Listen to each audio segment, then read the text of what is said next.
Vamos aqui então iniciando o nosso estudo do Livro dos Espíritos, livro 3º das Leis Morais, capítulo 11, Lei de Justiça, Amor e Caridade.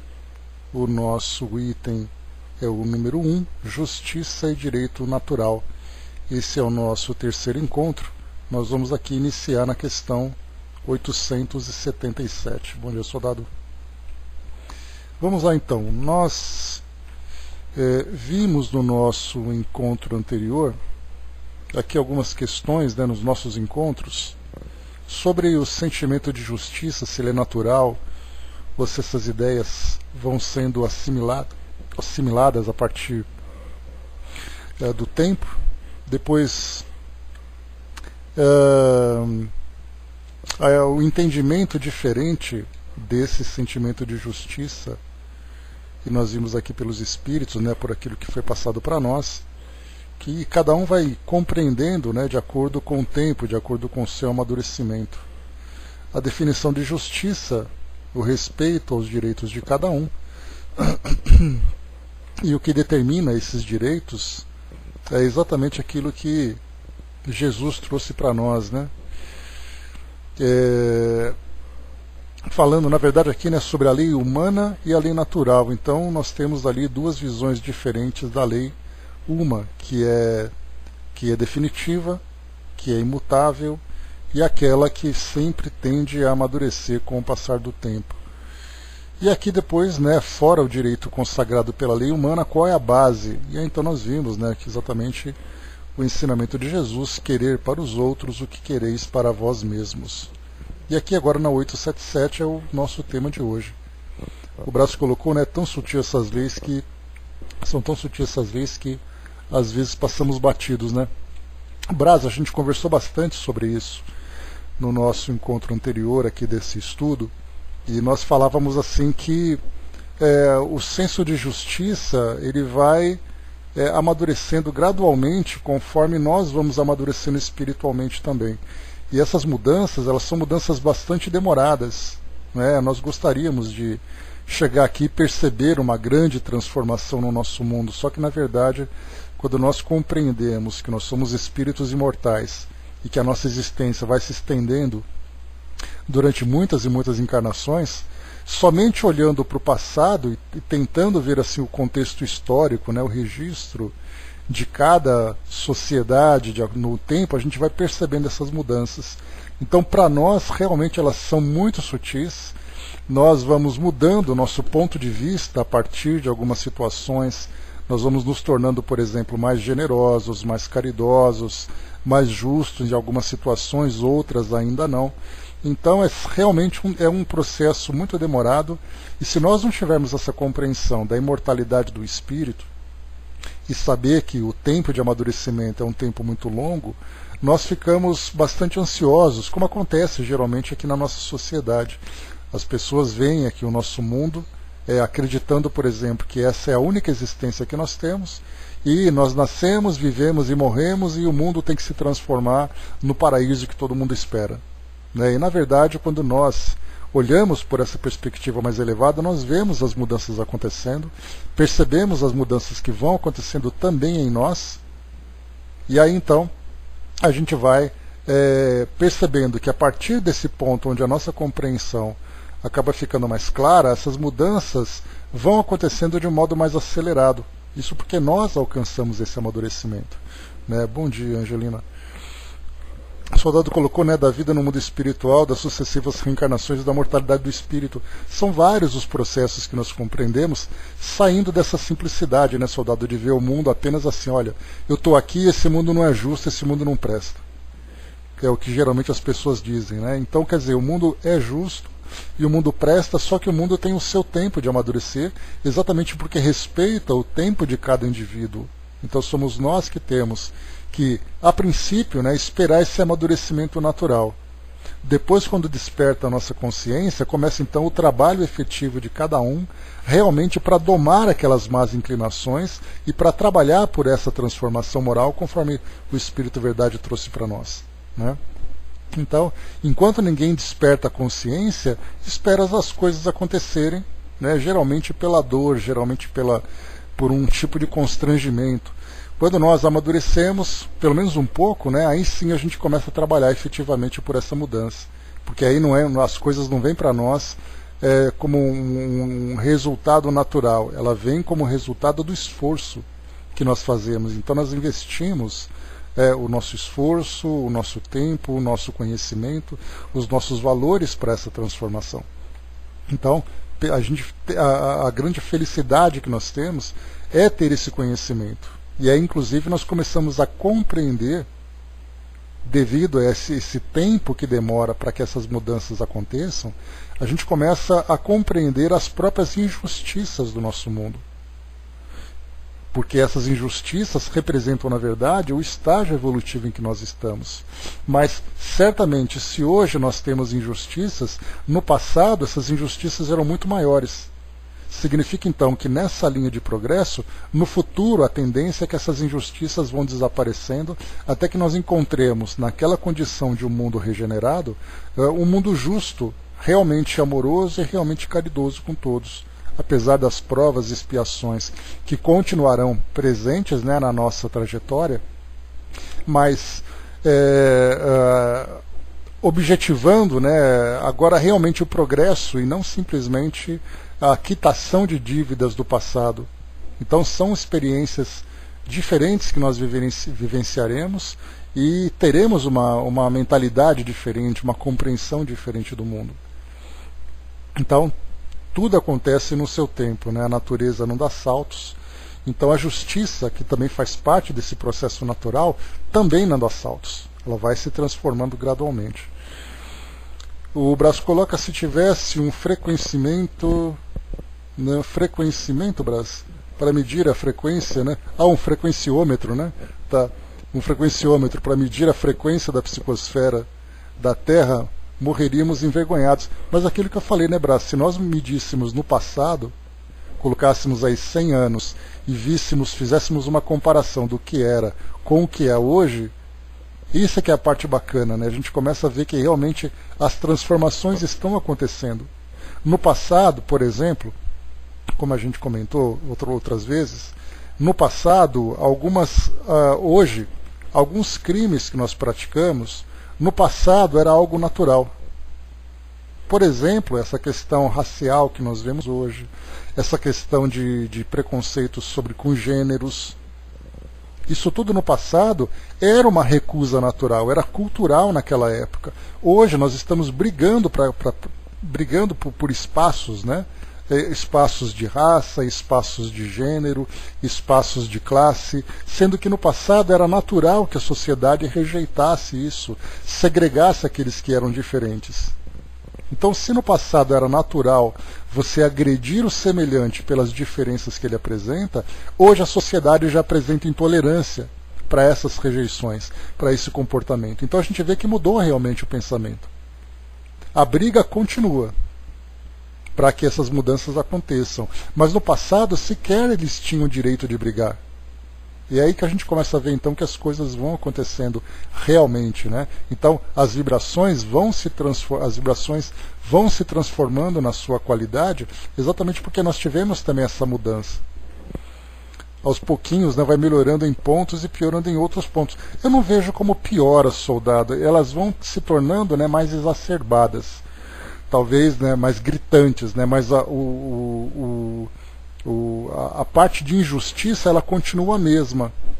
E essas partes que vão se tornando mais gritantes, exatamente porque as pessoas se tornam mais intolerantes com essas injustiças, se tornam mais revoltadas com tudo isso, né? Então são manifestações contra aquilo que já existe, né? Porque a lei do progresso mostra isso para nós. Não há um retrocesso. Mas há elementos, né, situações da nossa sociedade que até então ficavam meio que adormecidas e elas estão agora aflorando, estão eclodindo e aí ficam mais visíveis para nós, né? Então eu entendo dessa forma, né, do progresso acontecendo, mas nem tudo acabou se transformando, igual aquilo que a gente colocou outra vez também. Bom dia, Osmar. Você fala, por exemplo, de alguém que de uma encarnação para outra, numa situação que ele vivenciou na sua vida, ele se tornou uma pessoa pior. Na verdade, ele não ficou pior. Ele era assim, ele só não teve a oportunidade de mostrar aquele lado negativo. Quando surgiu ali uma situação gatilho, aquilo explodiu. Então, quer dizer, estava dentro dele. O indivíduo que conquista valores morais, ele não perde esses valores conquistados, assim o mundo também. Se o indivíduo é dessa mesma forma, ele vai evoluindo nesses valores e cada conquista que ele tem, ele vai domando aquilo que é negativo, de uma hora para outra ele não vai perder. Então a sociedade, sendo um reflexo daquilo que cada indivíduo tem, né? Pois é, então, ela fica mais... vamos dizer assim, o indivíduo tem ali as suas imperfeições morais. Ora elas se manifestam, ora não se manifestam, mas ele é aquilo. Quando aquela imperfeição moral é domada, é controlada, aí então ele não tem como retornar. Exatamente porque ele diz, olha, eu não quero mais fazer isso, eu não preciso mais fazer isso. Ele tomou essa decisão. Então essa conquista para ele, ela é irrevogável. Mas enquanto ele não conquistou de fato, ela fica quietinha ali. Surgiu a situação, ele desequilibra. Bom dia, Dudu. Então vamos lá, pessoal. Questão 877, que é a questão que nós vamos estudar hoje. Kardec coloca, né? Então vai exatamente ao encontro daquilo que nós estamos conversando, né? A necessidade de viver em sociedade acarreta para o homem obrigações particulares. Então o interessante dessa pergunta é que só da pergunta já dá para a gente destrinchar aqui várias ideias, né? Então, por exemplo, se viver em sociedade acarreta ao homem obrigações particulares. Nós vemos que valores, muitos dos valores que nós temos hoje, eles só se manifestam na vida em sociedade. Por exemplo, né, aqui de uma forma bastante óbvia, mas é importante a gente olhar, né, com mais clareza para esse ponto, nós só temos o senso de justiça a partir do momento em que nós convivemos com o semelhante. Você viver isoladamente, você não tem por que se preocupar com aquilo que é justo ou com aquilo que é injusto, porque tudo que você faz reflete sobre você mesmo. Agora, quando você vive com outra pessoa, aí sim você pode ser justo ou injusto. Então nós vemos que, que Deus, né, elaborando para o homem um mecanismo de progresso, a vida em sociedade faz parte desse mecanismo. Inclusive estabelecendo relações que são mais estreitas, relações que são mais íntimas e relações que são mais superficiais, onde nós vamos aplicando esses nossos valores, né, com critérios diferentes. Então viver em sociedade para nós não é apenas uma situação apenas por uma necessidade biológica ou psicológica que nós temos. É realmente um ambiente onde nós desenvolvemos valores por situações que vão surgindo, conviver com a diferença, conviver com opiniões que são contraditórias, observar as desigualdades, ver ali ser auxiliado pela produção do outro. Ele produz aquilo que eu não consigo produzir, ou eu produzo aquilo que ele não consegue, ou seja, troca de experiências. Então, viver em comunidade para nós é uma necessidade, é um mecanismo divino que nos ajuda no nosso desenvolvimento, né? Interagimos com outros seres humanos e seres diversos. Toda essa, né, a natureza, com os diferentes, aqueles que estão numa condição melhor ou numa condição pior, todas as diversas situações que vão nos estimulando no desenvolvimento dos nossos valores, nós encontramos na vida em sociedade e, na verdade, na vida aqui no nosso planeta. E aí a gente começa a perceber a importância da reencarnação. O que significa de fato nós estarmos encarnados? Significa, não é apenas assim, você vem para o mundo para você se desenvolver. Mas aí a gente começa a olhar com detalhes, né? A gente pega ali uma lupa e começa a olhar com mais detalhe, apreciar ali ampliando um pouco mais a nossa visão, e a gente começa a ver todas essas situações de convivermos nesse ambiente, de sermos estimulados ao trabalho. Nós falamos até sobre isso ontem, estudando o Ação e Reação, que nós estarmos aqui encarnados no mundo e temos as nossas necessidades, nós somos naturalmente impulsionados ao trabalho, pela nossa sobrevivência. E esse trabalho será o mesmo trabalho que vai ajudar no nosso desenvolvimento. Desenvolver valores, por exemplo, né? A vontade de trabalhar, a iniciativa de trabalhar. Para uns é uma obrigação, para outros acaba sendo ali uma necessidade que ele tem de ser produtivo, foi isso que nós conversamos. Então estar aqui no nosso mundo nos ajuda nisso também, né? Muita coisa para nós aprendermos. Então aqui nós falávamos sobre a necessidade de viver em sociedade. Acarreta para o homem obrigações particulares? A resposta do Espírito, sim. E a primeira de todas é a de respeitar os direitos dos semelhantes. Aquele que respeitar esses direitos será sempre justo. No vosso mundo, onde tantos homens não praticam a lei de justiça, cada um usa de represárias, e vem daí a perturbação e a confusão da vossa sociedade. A vida social dá direitos e impõe deveres recíprocos. Então aqui interessante como o Espírito coloca, né? No vosso mundo, onde tantos homens não praticam a lei de justiça, cada um usa de represárias e vem daí a perturbação e a confusão na vossa sociedade. Ou seja, né, o desenvolvimento da tolerância, da compreensão, da indulgência é uma necessidade para nós vivermos harmonicamente com os nossos semelhantes. Se nós não praticamos essa lei de justiça, certamente cada um vai querer viver no mundo de acordo com o seu interesse. E aí então, cada um com o seu interesse, o caos está estabelecido. Porque se eu estou preocupado com os meus interesses, ou seja, preocupado com os meus direitos, eu não me preocupo com os meus deveres.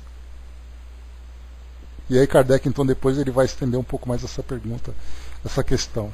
O soldado colocou a evolução pelo convívio social, o respeito à diversidade da natureza, o mundo espiritual, a reencarnação, o progresso e a evolução individuais e em grupos, né? O respeito aos não semelhantes também.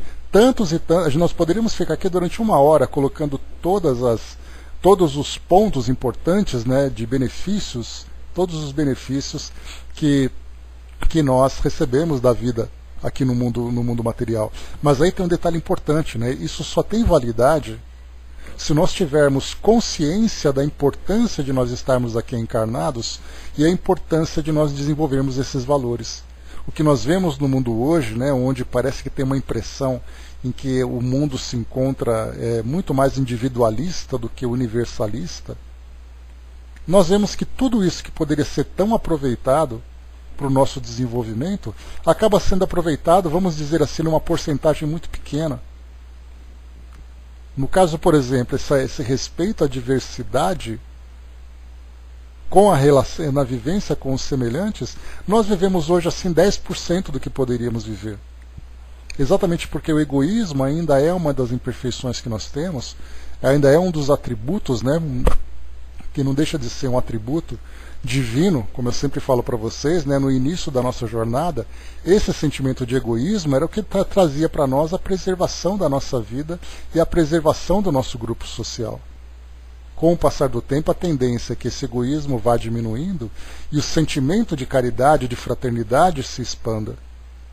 Só que ainda é muito presente, né, esse instinto primitivo do egoísmo ainda faz parte da nossa natureza.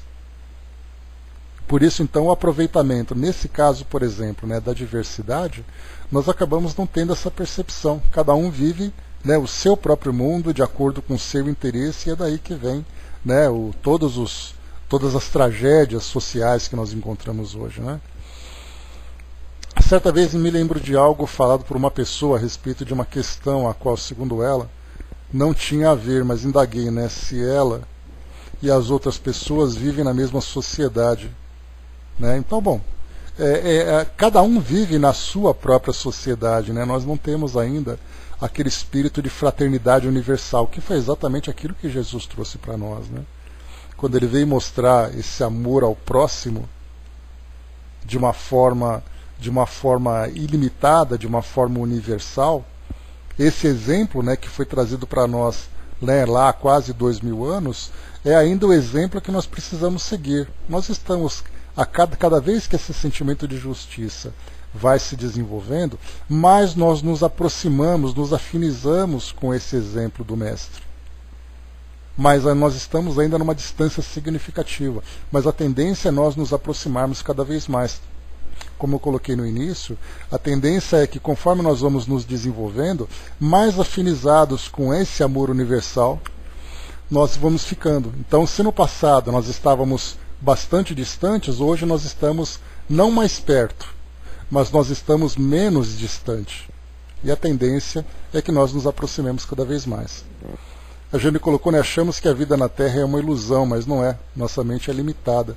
Criamos um ambiente que nos rodeia, né, que é o pensamento. A nossa visão ainda é essa questão da ilusão, né, Jane? Por isso que eu comentei há um tempo atrás que a ideia da reencarnação para muitos é apenas uma teoria. Para outros não passa de uma fantasia. Para muito poucos é uma realidade. O dia que nós tivermos consciência da importância da reencarnação, a nossa vida aqui na Terra deixará de ser uma ilusão. E ela vai se tornar uma realidade, como parte de um processo natural da existência, um processo existencial, vamos dizer assim, do espírito. Então, quando nós tivermos consciência da nossa imortalidade, tivermos consciência da reencarnação, pelo menos esses dois fatores, já vai ser o suficiente para que a nossa sociedade dê um salto na evolução. Mas enquanto nós não compreendemos isso, nós achamos que somos seres limitados, nós achamos que a nossa vida aqui na Terra, tudo vai acontecendo por acaso, todos nós sustentados pela sorte ou pelo azar. Eu tenho sorte de estar nessa família, eu tenho sorte de ter esses recursos, eu tenho sorte de viver dessa forma, enquanto que o outro tem azar porque ele não tem nada disso. Quando nós entendermos que a reencarnação é uma realidade para nós, nós vamos entender que somos nós que fazemos as escolhas, a partir de outras escolhas que nós fazemos. A Angelina lembrou, né, as chagas que atravancam o nosso progresso ainda são o orgulho, a vaidade e o egoísmo, né? Sim, são os três maiores obstáculos que nós encontramos ainda no nosso desenvolvimento. Mas, mais uma vez, né, a tendência é que isso vá diminuindo, né? A presença dessas imperfeições diminui cada vez mais. Há muitas paixões materiais, pessoas guiadas pelos seus apegos, né? Todos nós ainda somos assim, infelizmente, mas, mais uma vez, a tendência é que tudo isso desapareça com o tempo. Vamos aqui ilustrar essa questão sobre a vivência em sociedade que acarreta para o homem obrigações particulares. Vamos então aqui para o nosso querido Miramês, que vai trazer para nós um comentário, uma ilustração num artigo intitulado Obrigações Especiais, aqui no Livro dos Espíritos, comentado.com. Criamos sempre deveres especiais por onde transitamos, elevando a nossa capacidade de trabalho no campo em que estamos situados. Então olha que interessante, né? Deveres especiais onde transitamos, elevando a nossa capacidade de trabalho no campo em que estamos situados, né? Então nós criamos essas necessidades e tudo isso vai de acordo com o mundo que nós estamos vivendo, com as circunstâncias que nós estamos vivendo. Certamente que a necessidade que o homem tem de viver em sociedade cria deveres especiais, que lhe abrem igualmente os caminhos do conhecimento. Existem muitas áreas a serem pesquisadas, e elas esperam a nossa boa vontade de buscá-las, enriquecendo assim nossas experiências, que são valiosas frente à nossa libertação espiritual. Então, também aqui uma situação importante, né? A exploração, porque o homem, na verdade, ele é um grande explorador. Não um explorador de terras desconhecidas, mas um explorador de si mesmo. Porque cada situação que ele vive, ele descobre em si mesmo o seu potencial. Então esse autoconhecimento, que acontece a princípio de um modo ocasional, por acaso ele percebe que ele tem habilidade para isso, por acaso ele percebe aquela imperfeição, porque o autoconhecimento ele não é feito de um modo consciente. Nós somos ainda, por sermos imaturos espiritualmente, nós somos estimulados pelas forças naturais, pelas forças das circunstâncias que nós vivemos, a vivenciar essas experiências, né, e experimentar situações novas, ter conhecimentos novos. Então, assim como nós não temos consciência da nossa imortalidade e nem consciência que nós somos espíritos reencarnados, nós não temos consciência também desse autoconhecimento que nós estamos vivendo. no momento em que nós despertarmos a nossa consciência e começarmos a viver com esse objetivo, tendo ali um propósito para cada experiência que nós vivemos, o nosso progresso também será muito mais efetivo e muito mais acelerado. Bom dia, Mia. Será que esses deveres especiais nos levam aos direitos especiais? Não, os direitos eles são naturais, né? Eu acho que são os direitos que acarretam os deveres. Né? Porque o direito que nós a princípio acreditamos, eu acho que ele é algo muito natural pelo fato de nós sermos muito individualistas. Então esse princípio de autopreservação, esse instinto de sobrevivência, esse egoísmo natural que nós temos, nos dá sempre direitos que nós decidimos, né? E são esses direitos que vão, então, a partir do momento em que nós vivemos num determinado grupo, que vão, então, direcionando para nós quais são esses direitos, quais são esses deveres. Né? Exatamente isso. Ele diz assim, então, complementando esse raciocínio.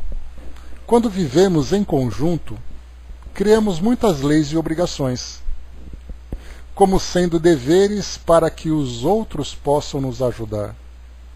Eles recebem de nós o estímulo de vida e o respeito. Viver em sociedade é crescer em Jesus, pastor de todo o rebanho da terra. A capacidade da criatura aumenta porque, se encontramos mais conforto em conjunto, ele nos pede mais compreensão, no sentido de nos educarmos para vivermos melhor. Aqui nesse parágrafo também tem esse trecho muito interessante, né? Que ele diz assim que, quando vivemos em conjunto, criamos muitas leis e obrigações, como sendo deveres para que os outros possam nos ajudar. Então, viver em sociedade faz com que nós, então, criemos leis e obrigações para que todos possam, então, colocar esses limites de direitos. O Flávio colocou, né, para muitos é meu direito, seu dever. Exatamente isso que nós começamos a ver. Mas aí, então, quando nós vivemos nessa liberdade individual, nós começamos a entrar em choque. Porque os meus interesses entram em choque com o interesse do outro. E aí, então, para que a gente possa ter uma convivência harmônica, já que nós temos a necessidade de viver em comunidade, então nós estabelecemos esses limites. Daí, então, as leis e as obrigações. Leis que são estabelecidas, né, de um modo legal, e as obrigações que vêm para nós de um modo moral, vamos dizer assim. E diz aqui o texto ainda. O homem na sociedade é obrigado, pelas circunstâncias que o rodeiam, a ser equânime para com os seus companheiros. Esse gesto é semente de luz para a luz do seu próprio caminho. A alma evoluída compreende com facilidade seus deveres ante a sociedade e ainda ultrapassa o cumprimento desses deveres com obrigações a mais, e faz tudo isso por amor e com amor. Então, olha só, a alma evoluída não apenas cumpre com os seus deveres, como extrapola ainda, por exemplo, na caridade. Ele não tem obrigação de ser caridoso. O amor ao próximo, por exemplo, não é uma exigência legal da nossa sociedade.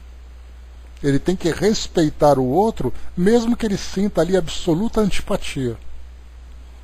Porque, do contrário, né, infringindo essa lei, ele será então penalizado. Mas no sentido, no momento em que o espírito então consegue alcançar esse estado evoluído, ele não apenas cumpre com os seus deveres, com as suas obrigações, como ainda tem ali a boa vontade, tem a disposição, tem um sentimento de fraternidade, que faz com que ele faça tudo isso por amor e com amor, conforme o texto coloca para nós. E diz ainda, o seu coração pulsa para a fraternidade e vive feliz por saber conquistar os corações, exemplificando a verdade. O sábio não faz outra coisa, e os chamados místicos somente se interessam pela harmonia para que possa visitar os corações desesperados. Então, esses chamados místicos, os sábios, né, aqueles que se espiritualizaram, na verdade, têm esse objetivo, conquistar esses corações. O respeito que se deve ter em relação aos outros é força de justiça. E todo aquele que respeita os direitos alheios desperta nas criaturas uma simpatia maior pela sua pessoa, capaz de levar a quem bebe essa sabedoria à vontade de fazer o mesmo em seus caminhos, rendendo-se e se entregando igualmente ao amor. Aqui é bacana essa colocação, porque ele diz assim, né, que aquele que é justo e que respeita de uma forma natural, ele naturalmente conquista a simpatia. E é isso que nós vemos, por exemplo, nesses grandes ícones que surgem na nossa sociedade, que mostram esse sentimento de justiça e esse sentimento de amor ao próximo. E engraçado também, né, curioso nós vemos isso, que geralmente esses indivíduos estão sempre vinculados a alguma escola religiosa. São pessoas espiritualizadas, pessoas religiosas, aquelas que são mais generosas. Geralmente. Tem outras, naturalmente, que vivem ali a sua vida de um modo muito mais voltado para o mundo material, mas nem por isso moralmente deixam de ser assim. São pessoas generosas, são pessoas caridosas e são vistas de um modo diferente. Você tem aquele que aparece na televisão, aparece na mídia de um modo geral, aquele que representa uma instituição e você olha e fala assim, nossa, que pessoa boa é aquela. E nenhuma pessoa boa acaba sendo alvo de antipatia. Nós vemos isso.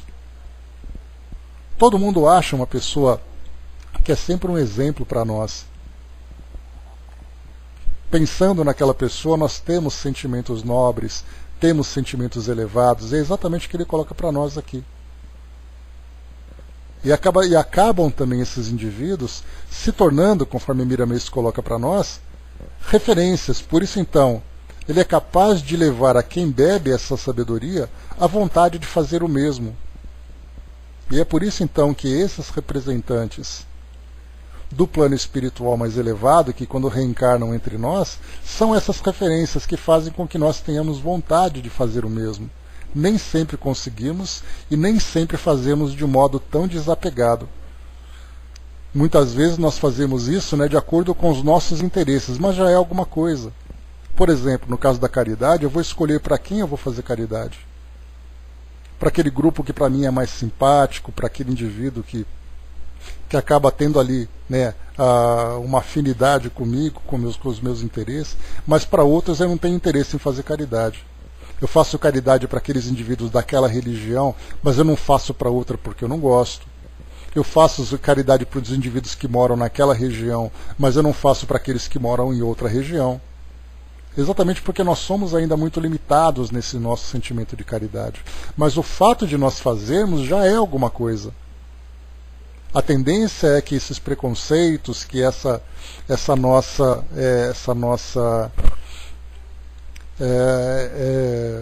esse sentimento ainda muito limitado que nós temos, a tendência é que ele vá se expandindo cada vez mais até se universalizar. E são esses exemplos, essas referências que nos estimulam a isso constantemente. E ele diz ainda, antes a Jana colocou, né? Todos temos essa luz durante todo o tempo, mas poucos sabem disso, né? Ou seja, a realidade da inexistência do tempo, né? Cada momento contém todo o passado e todo o futuro, né? Ou seja, nós somos hoje as consequências do passado e estamos hoje já vivendo, planejando o nosso futuro. Então, essa nossa vivência linear traz para nós aqui, né, concentrados nesse nosso momento, tudo aquilo que nós fizemos e estamos já planejando aquilo que nós vamos fazer. Diz aqui para nós ainda, a justiça é o equilíbrio da vida em todos os aspectos. Mesmo que percamos algo de material, façamos justiça por onde passamos, mesmo que as nossas relações de amizade piorem pela incompreensão dos amigos. E aqui já vem uma coisa difícil, já vem um desafio, né? Muitas vezes a justiça vai criar antipatias, vai nos afastar do grupo onde nós nos encontramos, e esse é o preço a pagar. E aí então, ou nós fazemos a justiça e criamos essa antipatia, ou continuamos sendo injustos, mantendo a nossa simpatia. Geralmente a gente pega essa segunda opção. E ele diz assim, né? Mais uma vez aqui, querido, só para a gente terminar aqui o raciocínio, né? Mesmo que percamos algo de material, façamos justiça por onde passamos, mesmo que as nossas relações de amizade piorem pela incompreensão dos amigos. Façamos justiça, pois depois seremos reconhecidos. Mesmo que passemos pelo mundo desprezados por muitos, em nossa dignidade, façamos justiça, pois ela é lei divina que sustenta o universo da paz. O que somente veem na justiça um seguro para se defenderem dos que os atacam, serão inspirados pelas paixões, no orgulho e no egoísmo. Esquecem-se da disciplina e da justiça consigo mesmos, em se respeitando aos outros. Escreveu João em sua primeira epístola no capítulo 4, versículo 5. Eles procedem do mundo, por essa razão falam da parte do mundo, e o mundo os ouve. É muito antigo dentre os homens o costume de lavar a honra, quando desacatados por outrem. Quando revidam, por vezes tirando a vida do ofensor, a sociedade reconhece isso como honra ou defesa própria, ao passo que se esquece ou se faz esquecida de praticar a justiça do modo ensinado por Jesus e respeitar os direitos que andam com eles a caminho. A primeira obrigação para com os semelhantes é respeitar os seus direitos. Eis aí o ponto alto da justiça, mostrando para com os outros que todos têm os mesmos direitos diante do amparo das leis de Deus. Todas as sociedades do mundo são movidas pelas leis de Deus e nela inspiradas.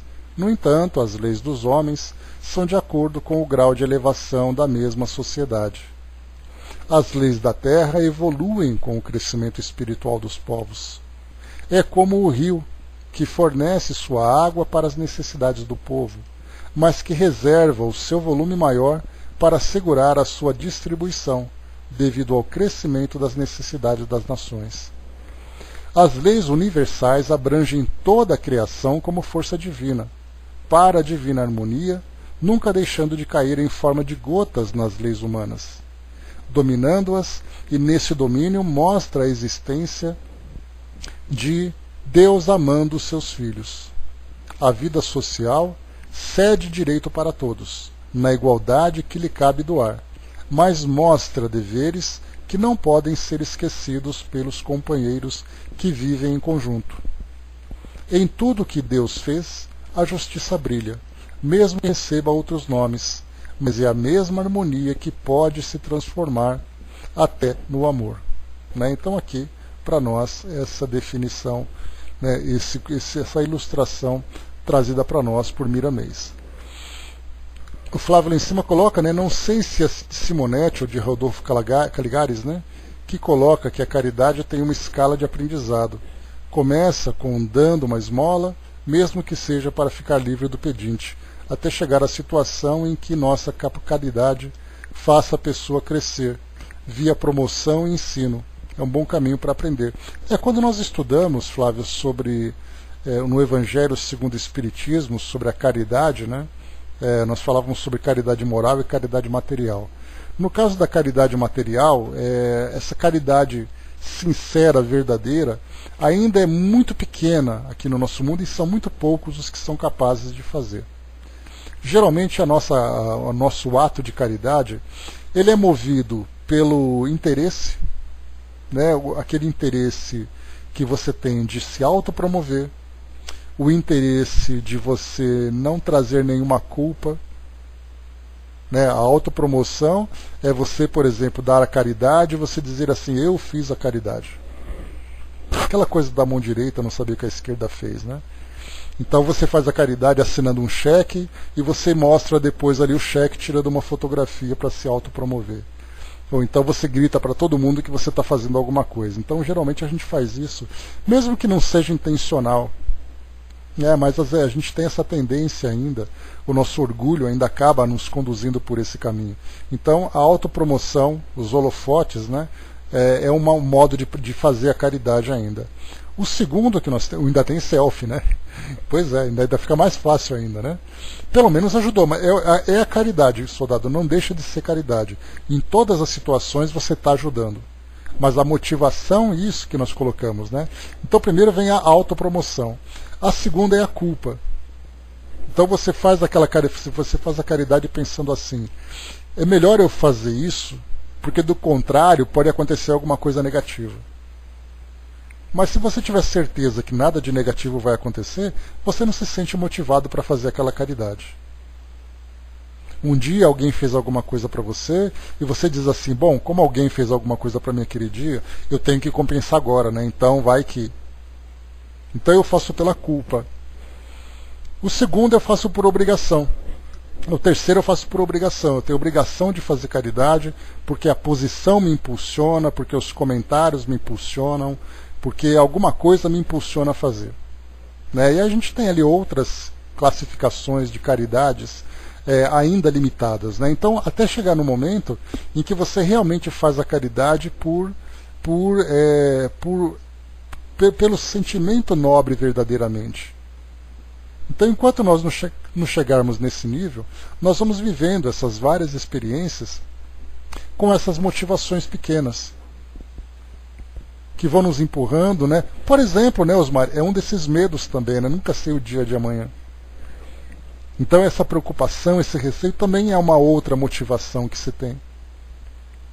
Então são experiências que a vida vai nos colocando para experimentar, para vivenciar, que vão desenvolvendo em nós esse espírito de caridade, ainda que sejam por essas pequenas motivações, por essas pequenas trocas, recompensas. E conforme a gente vai amadurecendo espiritualmente e esses nossos valores vão então se desenvolvendo, a caridade vai se tornando cada vez mais pura e não contaminada pelos nossos interesses pessoais. Por enquanto ela é bastante contaminada. Depois ela vai então se transformando. Né? E esse autoconhecimento, Jane, que eu tinha comentado já com vocês anteriormente, nós temos que identificar em nós aqueles 3 passos que eu já comentei com vocês. Né?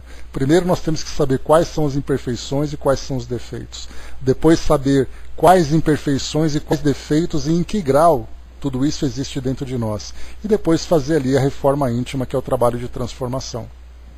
Quando nós temos então esse conhecimento teórico de imperfeições e virtudes, e depois nós identificamos em nós o que existe ou não existe e em que grau isso existe, aí começa então o autoconhecimento. Aí quando eu fizer alguma coisa, eu vou analisar de imediato se eu tenho aquele sentimento de orgulho. E a gente sempre lembra, né, Brás? Aquela história que nós comentamos, né, daquele mendigo, daquela história que eu comentei com vocês, né? Isso é um grande exemplo para nós. Muitas vezes a gente faz com boa intenção. É sincero o desejo de fazer. Né? Para quem não se lembra da história, né, eu comentei, né, um grupo de voluntários à noite entregando cobertores numa noite fria, numa grande cidade. Né? Então entregava ali para as pessoas os cobertores e aquelas pessoas estavam deitadas e aí então os voluntários acordavam os moradores de rua para entregar o cobertor e eles reclamavam, xingavam e tudo mais, né? E aí a pessoa que fez aquele gesto de caridade ficou na dúvida e foi depois conversar na casa espírita com os espíritos explicando a situação. Olha, eu fui entregar para ele, ele reclamou, ele xingou, né? E será que isso é certo? Será que a gente, né, não deveria ter entregue para ele alguma coisa, né? E o espírito disse assim, olha, para que você foi acordar ele? Você queria receber o quê? O obrigado por aquilo que você fez? Pega o cobertor, deixa do lado dele ali, pronto. E vai embora. Então essa necessidade que nós temos do obrigado, do reconhecimento da pessoa, de pegar na mão, de beijar a mão e dizer, olha, muito obrigado, isso aí é o orgulho que está nos motivando a esse tipo de situação. E aí tem aquela passagem de Joana de Ângeles, que eu sempre comento com vocês, né, que você faz a caridade. Nem sempre a pessoa está pronta para te responder, para te agradecer. E nem precisa, mas nem sempre ela está pronta para isso. Porque às vezes as experiências que ela vive na vida são experiências tão duras, que ela foi rejeitada, ela foi excluída, foi humilhada durante tanto tempo, que ela se tornou uma pessoa endurecida. E aí você entrega alguma coisa para ela, ela pega e sai resmungando e vai embora. E aí o nosso orgulho diz assim, também eu não faço mais nada por ela. Olha só, a gente está fazendo caridade, hein? Também eu não dou mais nada porque ela está pedindo. E na verdade, como Joana de Ângeles lembra, né, que eu estava comentando, ela diz assim, você nunca sabe por que experiências aquela pessoa passou. Então faça a sua parte. E muitas vezes aquela pessoa criou em torno dela uma couraça tão sólida, tão dura, para se proteger dos constrangimentos da vida, pelas humilhações que ela já passou, que somente muito amor é capaz de quebrar aquilo tudo. E aquele gesto que nós fizemos, mesmo que ela reclame, mesmo que ela fique insatisfeita, é uma semente que foi plantada para tentar, né, uma rachadura que nós conseguimos colocar naquela couraça. E ela vai precisar de muito amor para deixar de ser o que ela se tornou. Então são situações assim que a gente vai vivendo, né? Experiências aqui, experiências ali, e esse autoconhecimento vai mostrando para nós quais são os sentimentos e quais são as motivações que nós temos para fazer aquele gesto. E até chegar o momento em que nós, atingindo esse grau de conhecimento mais elevado, a caridade se torna um reflexo natural para nós. Nós fazemos pela vontade de fazer, pelo amor de fazer a caridade, né? O soldado colocou lá em cima, né, voltando um pouquinho, a internet trouxe o compartilhamento de informações pessoais, né, um fenômeno interessante do século XXI, um fenômeno que nós ainda não aprendemos a lidar, por isso é tão problemático ainda, né? A Jane colocou, né, esquecemos de uma coisa importante, né, o que vim fazer aqui, evoluir e ajudar a evolução da humanidade, usando o livre-arbítrio, né, então vamos fazer. A gente só entender o método, porque todo mundo sabe da necessidade que nós temos de trabalhar pelo planeta, né, Jane? Então a gente vê assim, infelizmente, nós vemos ainda pessoas que trabalham de uma forma muito agressiva, são aqueles que se manifestam, são aqueles que exigem, que fazem protestos e tudo mais, outros esperam que o outro faça, o outro diz que não pode fazer uma coisa, então ele não pode fazer nada. Então, sabemos que o mundo precisa do trabalho da humanidade toda, mas a gente não conseguiu encontrar ainda o ponto principal. Independente disso, né, seja qual forma que nós fizermos, que ela seja feita com amor. Ponto. A partir daí a gente vai encontrando o melhor caminho. O Braço colocou ali, né, do Paiva Neto, né, quem faz a caridade nunca erra. Então, o detalhe é que nós vamos aperfeiçoando, mas independente da motivação que nós temos, aquele que recebeu a caridade sempre vai ser beneficiado. Deixa eu ver aqui, né, cada um faz a sua parte, se o outro não fez a dele, coisa dele, né, exatamente ali. Angelina colocou, né, o importante é fazer, sem esperar agradecimentos, coisa que o nosso ego ainda precisa ser trabalhado, né? O Osmar lembrou aqui, né, lembro de um dia chuvoso em que eu ofereci uma camisa a um dor de rua, e ele disse que não queria, né? Aí a gente fica com aquele constrangimento, né, Osmar? Poxa vida, né, ofereci para ele e ele não quis, né? Também não dou mais. E toda aquela caridade inicial que a gente teve a motivação, né, aquela expectativa da caridade, ela desmorona.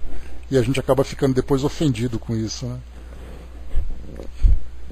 A diversidade no convívio social é assim que adquirimos experiências, né? Exatamente por isso que estarmos em vida e sociedade, a lei de justiça, de caridade, ela vai se desenvolvendo a partir dessas experiências, né?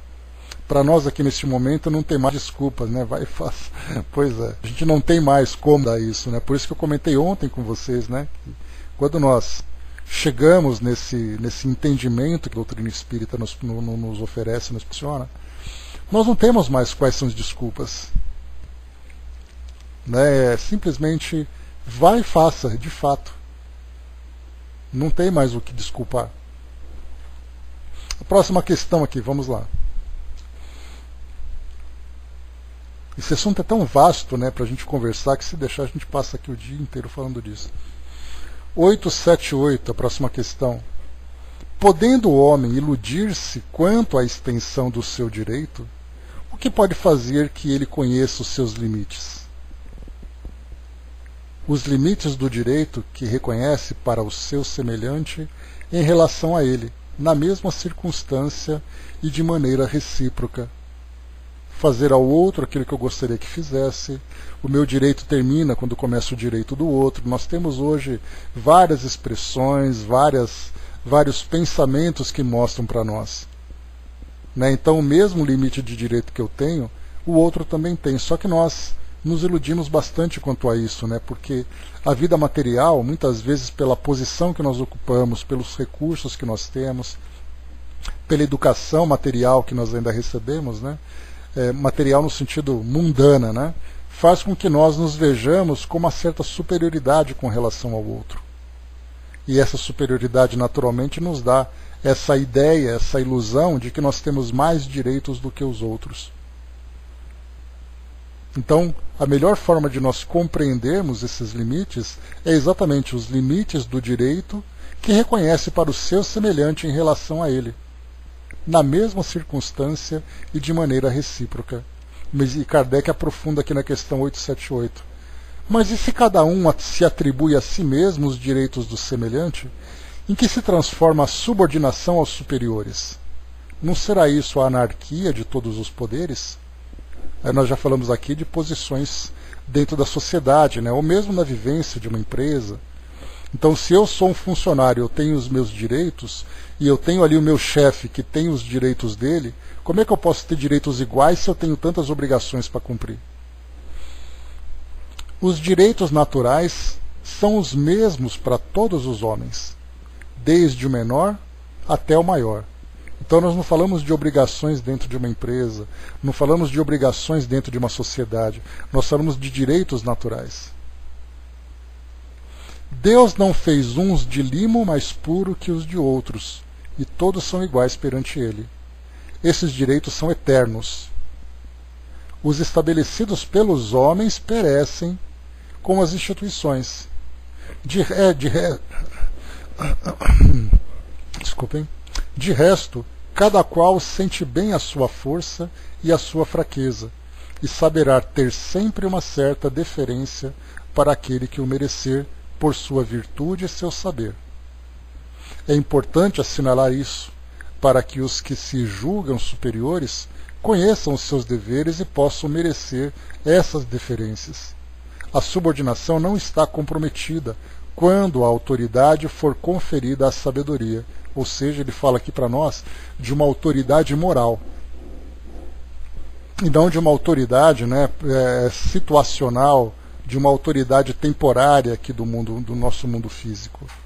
Aqui é interessante quando ele fala que os direitos naturais são os mesmos para todos os homens, desde o menor até o maior. Quando nós olhamos para trás e começamos a observar a história da humanidade, nós vemos, né, quantas e quantas vezes muitos direitos foram violados. Em que nós tivemos civilizações que tiravam completamente o direito de outra civilização que era subjugada, o indivíduo numa posição diferente do outro. Daí nós vemos tantas violências, não apenas violência física, mas violência moral também acontecendo. Nós vemos ali situações não apenas coletivas, mas vemos situações individuais também, restritas a uma comunidade, a uma família, a um pequeno grupo. Mas aqui então os direitos naturais são os mesmos a todos os homens, assim como a liberdade natural que nós estudamos também no capítulo da Lei de Liberdade, também é uma liberdade natural para todos. Não apenas liberdade física, mas liberdade de consciência, liberdade de pensamento. E quando nós estudamos sobre essa lei de liberdade, nós falamos sobre essas diferenças que nós temos hoje. Eu tenho o direito, eu tenho liberdade para ser quem eu quiser, desde que isso não viole o direito do outro. Mas aí com o nosso orgulho, com os nossos preconceitos, nós sempre colocamos barreira nos outros para que nós não sejamos incomodados. E aí fala exatamente, né, sobre os direitos do outro ter a sua crença, os direitos universais, que os homens tiveram consciência disso. Quando nós tivemos lá na Revolução Francesa, no século XVIII, né, a Carta dos Direitos Universais, falava isso, você tem direito de ter ali a sua opinião, você tem direito de ter a sua crença, de ser o que você é. Mas nem sempre as sociedades respeitam isso. Então eu quero escolher para a minha sociedade qual vai ser ali a crença que todos devem seguir, qual é a conduta que todos devem seguir, quais são os caminhos que eles devem percorrer. Então eu violo o direito do outro. E nós estamos vivendo, na verdade, nessa fase, ela não é uma fase mais ou menos especial que as demais que nós vivemos. Se nós voltarmos no tempo e virmos ali, né, no século XX, século XIX, século XVIII, e assim avançando sucessivamente, nós vamos observando que cada geração viveu o seu momento de experiências. Que as mulheres no passado tinham seus direitos violados, hoje as mulheres estão conquistando o seu espaço. No passado, as pessoas de raça negra não tinham direitos e hoje elas têm. As pessoas que tinham gêneros diferentes eram atacadas, hoje estão brigando pelos seus direitos. Cada época tinha ali os seus desafios. Nós estamos dizendo que o nosso período é um grande período especial, um período de grande transformação, porque nós estamos vivendo ele. Mas na época passada nós estávamos brigando por outros direitos também, né? Daqui a uns 2.000 anos talvez nos preocupemos com isso, né? De cada época tem ali o seu desafio, cada época tem a sua experiência. Porque se esses direitos naturais são os mesmos para todos e nós desrespeitamos esses direitos no decorrer do tempo, em cada época uma conquista foi alcançada. Algumas vezes nós extrapolamos, né, esse nosso temperamento, exacerbamos ali as nossas emoções para tentar conquistar o direito, a gente acaba fazendo a coisa errada, mas depois elas naturalmente vão se acertando. Miramês diz assim para nós: limite do direito, é o outro artigo que nós vamos ler aqui. Ele diz assim: o que faz com que o homem reconheça os limites de seus direitos é colocar-se no lugar do outro e sentir as suas limitações. Esse colocar-se no lugar do outro, né, seria e é de fato, né, um exercício bastante produtivo. De vermos assim, bom, aquele indivíduo vive nessa condição. Aí nós vamos pensar se ele tem ali uma limitação material, uma limitação física, uma diferença, vive uma experiência numa raça diferente, num gênero diferente, numa crença diferente. Se nós nos colocarmos e pensar assim, poxa, eu sou uma pessoa do bem.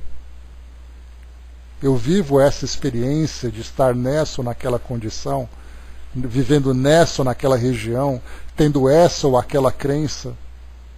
E eu quero vivenciar isso porque isso me faz bem. E isso não prejudica ninguém.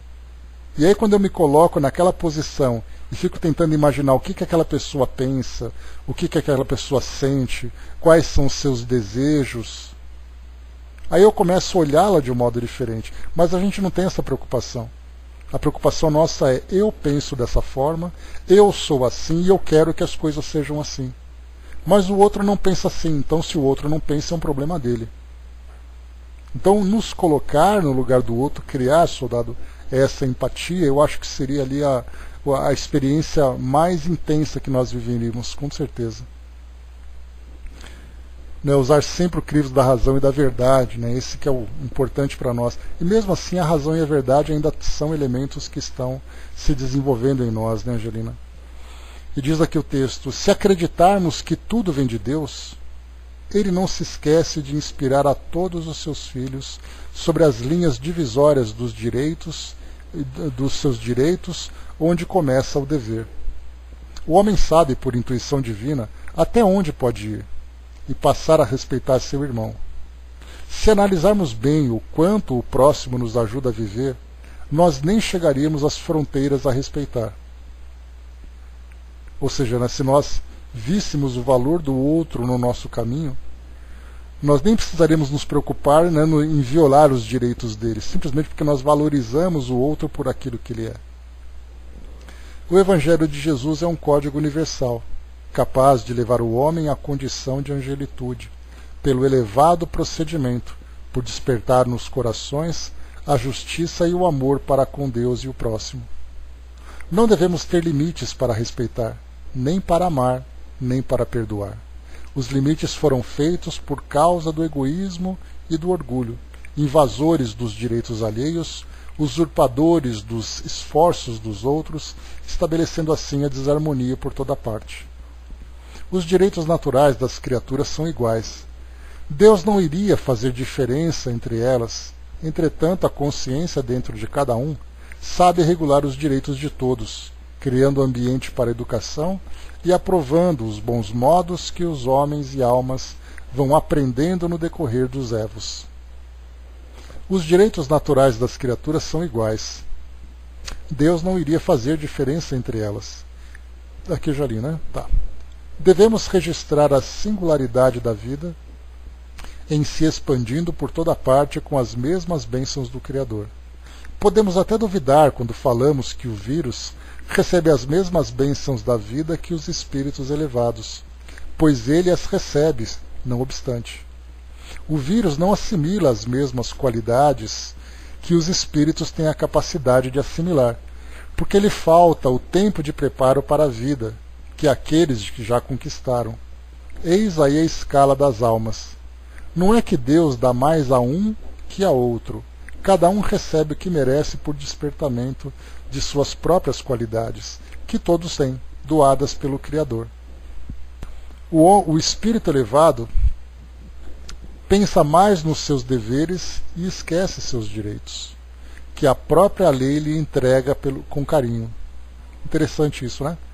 O espírito elevado pensa mais nos seus deveres e esquece seus direitos, que a própria lei lhe entrega com carinho. Guardemos essa frase. Os companheiros que não atingiram essa elevação buscam em primeiro lugar seus direitos, fazendo-se esquecer os deveres. O primeiro mandamento divino é amar. Se o reconhecermos como tal, devemos nos esforçar todos os dias para esse desempenho, porque somente o amor nos abre os olhos para ver e conquistar a paz interior. Ainda em sua primeira epístola, João escreveu no capítulo 4, versículo 11: Amados, se Deus de tal maneira nos amou, devemos nós também amar uns aos outros. Desse modo, tudo em nós tornar-se-á ambiente de paz, de alegria e de concórdia, porque o amor é força de Deus no coração dos espíritos. Quem ama sabe dos seus direitos e nunca ultrapassa o dos outros, compreendendo que todos vivemos no seio de Deus e que uns vivem por causa dos outros. A vida é uma cadeia de luz, onde as almas são elos que se prendem para manter a própria vida no fulgor que lhe é devido. Os direitos e os deveres estabelecidos pelos homens se dissolvem pelo tempo, surgindo outros mais apurados, dando a elevação moral das criaturas.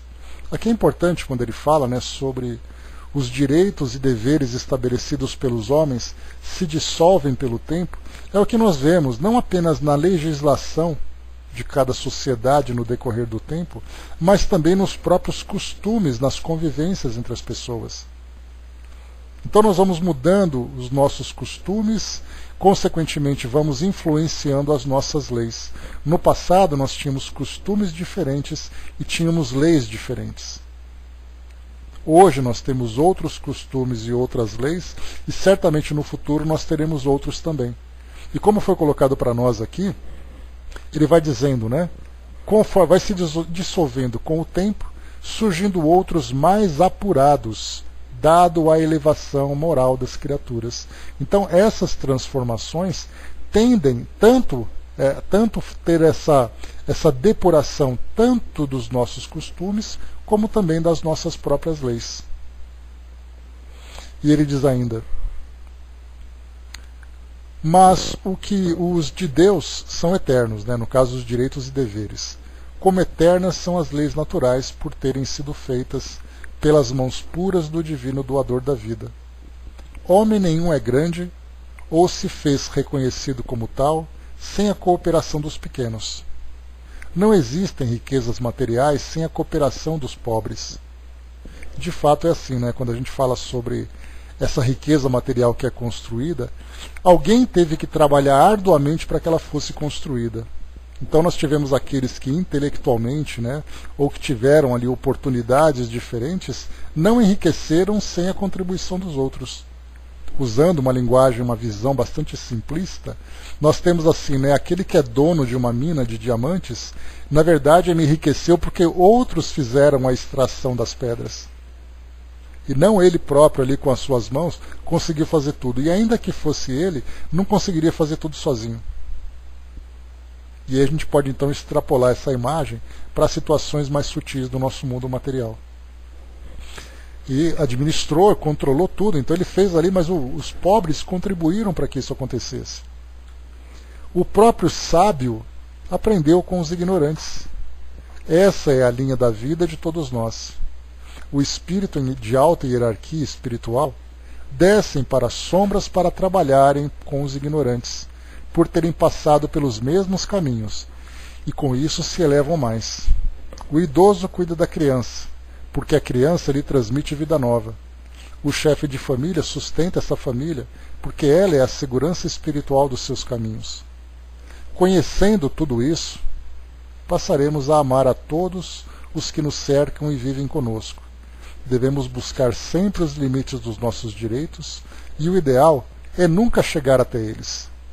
Ou seja, se nós conhecermos o limite dos nossos direitos, se nós vivermos nesse limite dos direitos, significa que nós estamos esbarrando nos limites do outro. E nunca é bom quando a gente chega nesse ponto, Então, antes de chegar nesses limites, é quando a gente começa a abrir mão daquilo que para nós é interessante, mas abrindo mão, nós buscamos um interesse maior, um interesse coletivo. E para finalizarmos aqui, antes, deixa eu ver o que vocês escreveram. Dudu colocou, o trabalho consciente renova o espírito sem cobrança.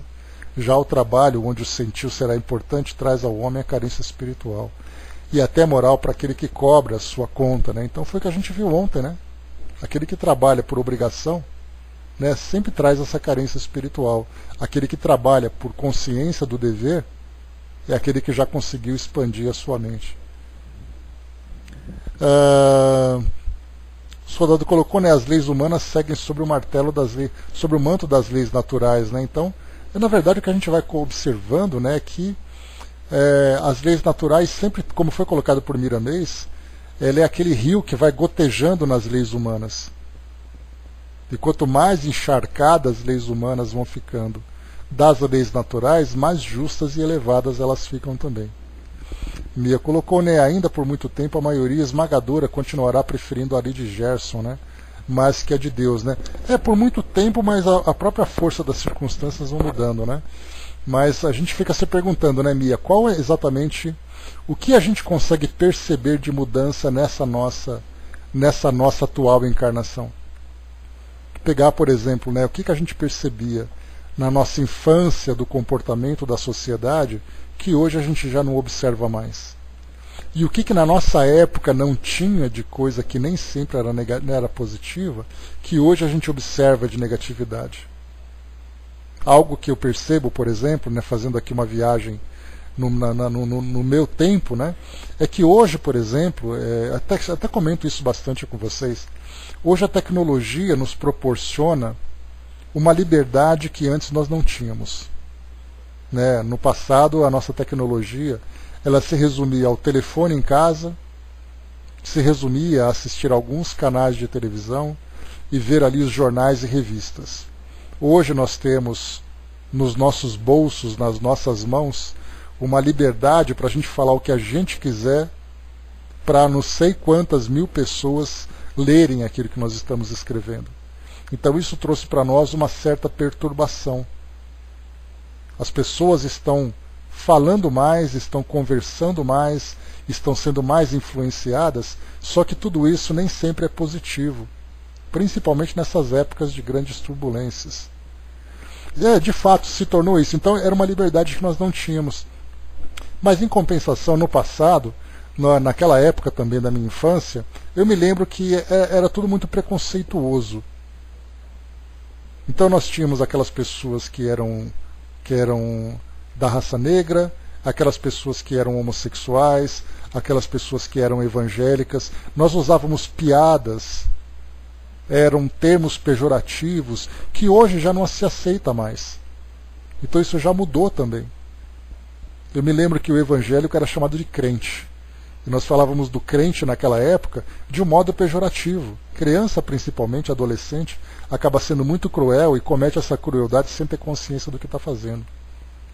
Então você apontava, né, a tendência era todo mundo ser católico, e você olhava para aquela pessoa e falava assim, ele é crente, como se isso fosse ali um xingamento, né? E daí para outras e tantas situações que nós encontrávamos.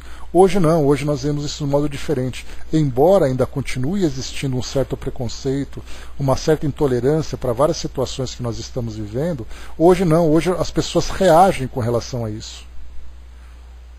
É a questão da Bíblia, né, de você andar com a Bíblia embaixo do braço, né, da pessoa, das meninas não cortarem cabelo, de usar saia, aquela coisa toda. Era uma coisa preconceituosa.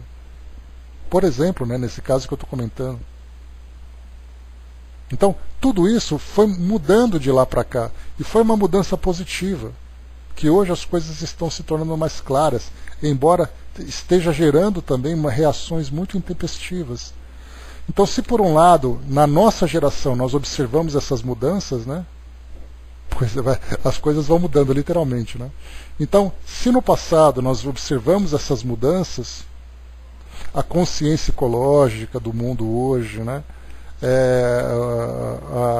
A nossa legislação mudando para ajustar a convivência em sociedade, essas pequenas mudanças que nós estamos vendo hoje, na verdade elas fazem parte de um grande pacote que vai ali mudando o nosso mundo todo. Né? Então, daqui no futuro, daqui talvez uma encarnação, 2 encarnações, nós olharemos para trás e veremos tudo isso que nós estamos vivendo hoje por uma outra perspectiva. A questão das mulheres, por exemplo, né, no passado, se nós voltarmos ali coisa de 50 anos no tempo, 60 anos no tempo, mulher era dona de casa, era aquela mulher submissa e tudo mais. E aquelas que eram mais atrevidas, né, querendo conquistar ali um pouco mais de espaço, eram vistas de um modo preconceituoso também. Então olha quantas mudanças positivas aconteceram, mas olha quantos ajustes ainda precisam ser feitos com essas mudanças que foram surgindo. Então muita coisa precisa ser ajustada com o passar do tempo. Né? E só para a gente finalizar, pessoal, aqui o nosso estudo de hoje, deixa eu ver aqui. O soldado colocou, né, hoje muitas mulheres têm atitudes parecidas com a dos homens, né? No aspecto positivo ou negativo, soldado? Imagino que seja negativo, né? Exatamente por causa dessa agressividade que muitas vezes acabam cometendo, né? Em ambos, pois é, né? Porque às vezes os homens tinham virtudes que hoje são refletidas e os homens tinham imperfeições que infelizmente também são percebidas, né? O Osmar colocou, né? Perseguidos hoje são Umbanda e Candomblé, né? Pois é, acabou sendo... Mudou, né? Nada como um dia depois do outro para a gente ver as mudanças acontecendo, né, Osmar? E para finalizarmos, meus amigos, a questão 879. Qual seria o caráter do homem que praticasse a justiça em toda a sua pureza? Olha só a pergunta, que a resposta já praticamente é explicativa, né? A do verdadeiro justo, a exemplo de Jesus. Porque praticaria também o amor ao próximo e a caridade, sem os quais não há verdadeira justiça. Então o que nós temos aqui, né? Nesse caso, quando se fala sobre o caráter do homem que pratica a verdadeira justiça em toda a sua pureza, ou a justiça em toda a sua pureza. Então, a exemplo de Jesus, ou seja, é aquele que demonstra as virtudes, né, na sua mais alta expressão. E aí cabe a cada um de nós, se nós temos essa referência de Jesus sendo a nossa referência, a visão que nós temos que ter é qual é a distância em que nós nos encontramos, e não apenas observar essa distância de um modo negativo, de pensar assim, né, nossa, como nós estamos distantes de Jesus, mas depois pensarmos também o que eu preciso fazer para me aproximar mais. Porque se nós nos contentarmos apenas com a distância, nós ficaremos estagnados nessa posição, sem muita produtividade, sem muita evolução. Agora, quando nós olhamos para essa distância e nós trabalhamos para diminuí-la cada vez mais, aí sim vale a pena, nós mostramos de fato o despertar da nossa consciência. E cabe aí então, né, essa nossa reflexão. Quando nós falamos então sobre a lei de justiça de amor e caridade, fazer uma reflexão, essa autorreflexão, o quão justo, o quanto amorosos e o quão caridoso nós somos. E depois de identificar esses nossos parâmetros, né, qual é o trabalho que precisa ser feito para fazer essa mudança, né? A esperança é a última que morre. Firmes e fortes, né, Mia? A gente não desiste. O Braço colocou, né? Penso que Jesus foi muito atacado na época por defender as mulheres, né? Certamente que sim. Né? Muita coisa naquela época era vista de um modo diferente, né, Braço? Dudu colocou, né? Acho que a renovação tecnológica veio para mostrar ao homem que essa fonte de redes sociais, aplicativos de todo modo, só trouxe ao homem a amostragem de como são cada um desses que postam, né, suas frustrações, suas alegrias, mas de um modo tão abstrato que esse que posta sua mensagem, quando se vê novamente escrevendo essas coisas, deve repensar que muita coisa desajustada foi colocada. E aí a reflexão, muitas vezes imprópria da sua mente, né, martela de maneira ruim, quando muita coisa poderia ser informada para que o próximo visse como algo que ajudaria o outro, e não só a ele que postou algo de suas frustrações e alegrias, né? Não, de fato, Dudu, é aquilo que eu sempre coloco para vocês, né? Nós temos dois pontos importantes para a gente concluir o nosso trabalho de hoje. Nós temos duas situações muito novas que nós estamos observando agora na nossa sociedade, nessa nossa geração. A primeira é essa parte da tecnologia. O fato de termos essa liberdade de expressarmos as nossas opiniões, essa facilidade de comunicação com o outro, permite que nós extravasemos, né, aquelas nossas ideias que geralmente ficariam ocultas, silenciosas. Então, essa liberdade ela tem provocado muitos estragos, mas ela tem também trazido alguns benefícios. Infelizmente, né, a gente acaba observando, claro, sempre aquilo que é mais negativo. E os próprios espíritos disseram a Kardec, né, Kardec perguntou por que o mal prevalece, né, e o bem não se manifesta. E os espíritos responderam, né, mais ou menos com essas palavras, dizendo que o mal é atrevido. Então aquilo, né, que o negativo, ele é mais atrevido, ele é mais escandaloso, ele é mais impactante, ele machuca mais. Então essa é uma liberdade que nós temos, que nós estamos aí encontrando o equilíbrio. O bem é tímido, né? Exatamente, Flávio. Então nós estamos encontrando os nossos limites. Então nós estamos vivendo uma experiência de como lidar com essa liberdade. Então significa que se nós machucamos o outro e nós não criamos a manipulação, por exemplo, né, Mia? A questão de você manipular, de você influenciar, de você agredir e tudo mais, né? Então, tudo isso vai mostrando para nós que essa liberdade está ainda encontrando os seus limites. As pessoas estão machucando e estão se machucando.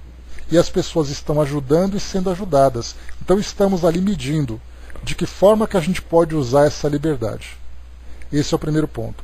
O segundo ponto que eu queria colocar para vocês sobre essas novidades da nossa sociedade, da nossa geração, é essa questão das famílias, né, dos casais, por exemplo, trabalharem fora e deixarem os filhos em casa, aos cuidados de outra pessoa, ou ali participando de diversas atividades. Também uma coisa nova, porque surgiu a necessidade do casal trabalhar, não apenas para a manutenção da casa, mas as próprias mulheres também conquistando o seu espaço, e ao mesmo tempo lidar com a família, que não tem mais o cuidado que tinha antigamente. Antigamente você tinha, né, a mãe que ficava em casa cuidando dos filhos e o marido saía para trabalhar. Hoje os dois vão trabalhar, estão ali tentando entrar no equilíbrio quais são os direitos e deveres de cada casal, de cada um dentro do casal, de que forma que isso reflete nos cuidados da família, na educação dos filhos, também é uma novidade dessa nossa geração. Então cada família procura se ajustar de uma forma. Até a avó trabalha, né? Então geralmente aquela coisa de casais se separando, as famílias, né, Geralmente, né, isso é estatisticamente, as mães ficam com os filhos e os pais sempre contribuem ali, né, financeiramente quando contribuem. Então, essa novidade, né, exatamente, Eve, essa nova configuração familiar, de casais se separando e se casando com muita facilidade, indo trabalhar fora, também é uma outra situação nova que nós estamos observando. Então, a tecnologia e essas novas configurações familiares são dois grandes desafios da nossa sociedade hoje. E para a gente poder aprender, como lembra o Dr. Bezerra de Menezes, é através das tentativas de erros e acertos. Porque não existe uma fórmula pronta a isso. Os espíritos não vêm para cá dizer assim, vocês devem fazer isso. O que é trazido para nós é exatamente essa compreensão dessa lei de amor, justiça e caridade e tantas outras leis, a lei do trabalho, nós temos a lei de liberdade, nós temos a lei do progresso. Então, na teoria, nós temos ali todas as informações. De que forma que nós vamos utilizar isso nessa fase, nesse momento de transição que a nossa geração está vivendo, aí é um desafio que cada um vai ter que alcançar. Então nós vamos aprender com os erros e isso gerará para nós muito sofrimento. Bom dia, Eire. Então, bom dia, Curiosa. Esse é um desafio que a nossa sociedade está vivendo e nós vamos sofrer, aprender com a dor e vamos aprender também com os sucessos. E nós estamos aprendendo também com os acertos. Então aquilo que nós fazemos de certo, a nossa família deu certo, apesar dessas dificuldades nós conseguimos ali encaminhar todo mundo, trazer um desenvolvimento intelectual, trazer um desenvolvimento material, mas principalmente trazer um desenvolvimento moral e espiritual. E a tecnologia, nos dando essa liberdade para nós nos expressarmos da forma como nós quisermos, nós vamos também encontrar um ponto ali de saber utilizar isso de um modo produtivo. Quando a internet surgiu e se popularizou, ali por volta de 94, 95, foi quando surgiram ali os primeiros BBS, depois vieram as salas de bate-papo, o celular começou também a se proliferar e tudo mais. Essa liberdade, nós não sabíamos o que fazer. Tanto é assim que na época, né, vocês se lembram, que quando surgiu a internet mais popularizada, a ideia era salas de bate-papo onde você tinha relacionamento entre pessoas e pornografia. Aí começaram a surgir os negócios, começaram a surgir a parte acadêmica, começaram a surgir grupos de reflexões, como é o caso do nosso. Então, ou seja, são duas situações, família e tecnologia, dois grandes desafios da nossa sociedade hoje. Como nós vamos equilibrar tudo isso? E aquilo que nós vimos, né, Mia? Estamos colhendo os frutos positivos e negativos, ou seja, os frutos saborosos e os frutos amargos também. Eis aí a questão, né? Sala de 30, 40 anos do UOL, né? Pois é. Não, eu cheguei aqui no Pautalk, o Dudu, também numa sala de bate-papo sobre espiritismo. E aí me encaminharam para cá, né? Eu fui aconselhado aqui a conhecer o Pautalk e tal. Acabei vindo para cá e isso já se vão, né? Aqueles 17 anos, né? Então, quer dizer, tudo assim, a ferramenta está à sua disposição. A pergunta é, o que você faz com isso? Que resultado isso traz para você? Né? O ICQ. Então hoje nós temos, né, o WhatsApp, naquela época era ICQ, era MSN, né, etc, etc. Então são mudanças que nós estamos vivendo. Agora nós temos, né, que ter esses olhos de ver. De você observar isso tudo, de você observar como todo mundo se comporta e como nós nos comportamos individualmente nesses ambientes e também dentro do nosso círculo familiar. É parte do nosso aprendizado. A Jane lembrou, né? Lembro muito bem do meu primeiro dia aqui, né? Não gostei de você. Antipatia, né? À primeira vista, né, Jane? Pois é. Eu cheguei aqui também, né? Naquela dúvida, insegurança, o que fazer exatamente. O Flávio colocou, né? Sabia o meu número disso aqui até há pouco. Eu também lembrava do meu. O meu era 45, 47, 49. Eu só lembro do começo, não lembro do resto, né? Mas enfim, pessoal, então fechando por aqui esse nosso item, né, o primeiro item aqui. Esse primeiro item que é, deixa eu voltar aqui no começo, justiça e direito natural. Então nós encerramos por aqui o nosso estudo de hoje, trazendo essas nossas reflexões, que são reflexões importantes, né, da gente trazer para a prática aquilo que nós temos de teoria dos ensinamentos dos espíritos, para contextualizar tudo isso dentro da nossa realidade hoje. De que forma que nós estamos lidando com tudo isso, quais são os efeitos que isso geram sobre nós, o que nós temos de promover de mudança pessoal e trabalhar pela nossa sociedade para trazer essas mudanças, né? Então isso é importante demais para todos nós.